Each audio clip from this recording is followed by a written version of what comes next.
Speaking of AI slop, YouTube has made the decision to demonetize videos that have too much AI content or content derived from other creators. So if you were looking, well, we talked about this strategy, I think, 2 weeks ago, is if you're going to have this kind of reading your own audiobook and you do an AI kind of video playing while you're reading your book, YouTube may demonetize that now. You need to really check into the terms and conditions to see how you might be affected by that. Now, if you don't care about being monetized, then it's not going to be a big deal for you. But YouTube's not going to pay you anymore for AI videos, AI music. It's just that business strategy may not be viable anymore. So if you're looking to generate a whole bunch of content for YouTube for the purpose of being monetized, that's not going to work. Yeah, PJ is suggesting slop ghostwriter. I think the problem is the word slop.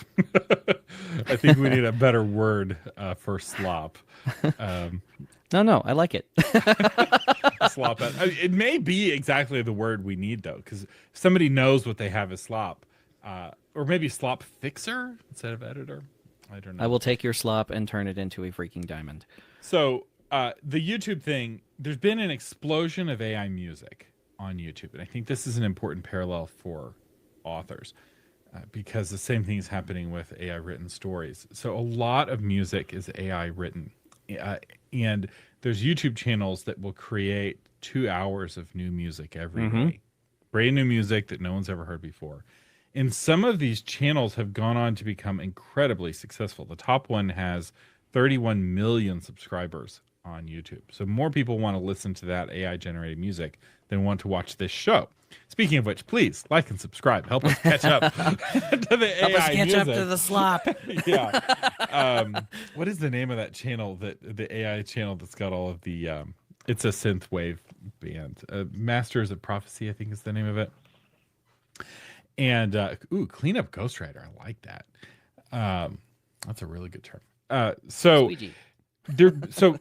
that is really flooding the zone on YouTube with this, because you're paid by the minute. And if you're putting out 2 hours of new content every day and you've got a dozen different accounts and a dozen different micro genres, it really is slop, and you get what you incentivize. So YouTube's not banning it. So crackdown is a bit strong of a term, but they are demonetizing it. So yeah, now they're not going to pay for it. if you're going to do it, you're going to do it out of love, because there's another kind of AI generated music, which is Helldivers music, where fans of Helldivers want music that's a love song between Eagle One and the Pelican.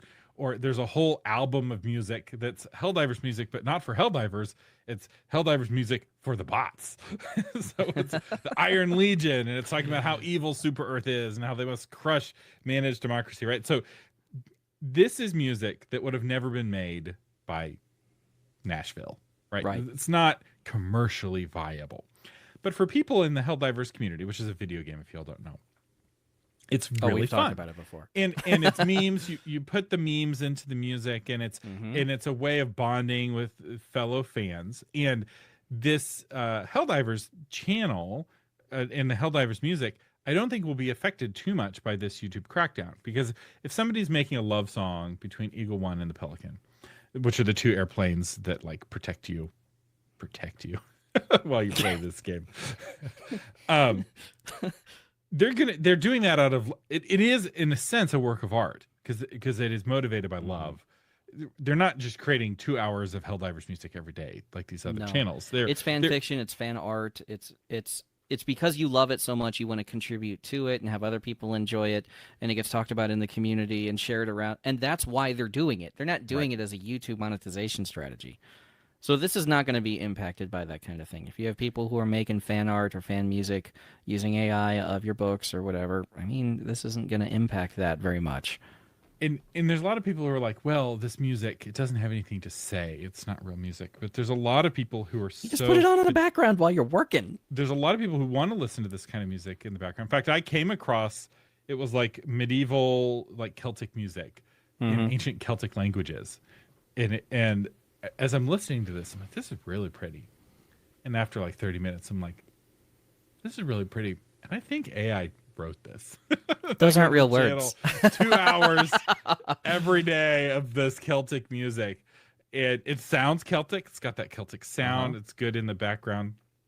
There's a lot of people who are fatigued by what Nashville has to say, right? What the big music labels have to say. There's only a certain kind of number of viewpoints that are really permissible in that.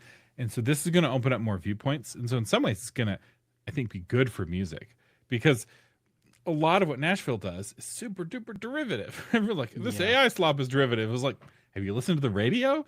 Yeah. It's not that different than it was 5 years ago. The songs are all changed, but this music hasn't really changed because it's all singing about the same sorts of things. So this we'll keep following this. I'll be curious what the impact is. I think it will reduce the rate at which this music is added, and I think it will force the human creators to kind of come out of the shadows a little bit more, because the more that they put themselves in their art, the more likely they are to get monetized. And it will be interesting if it hits authors, because I know authors who make a lot of money from YouTube minutes watched, and this could really break that approach to monetizing an audiobook.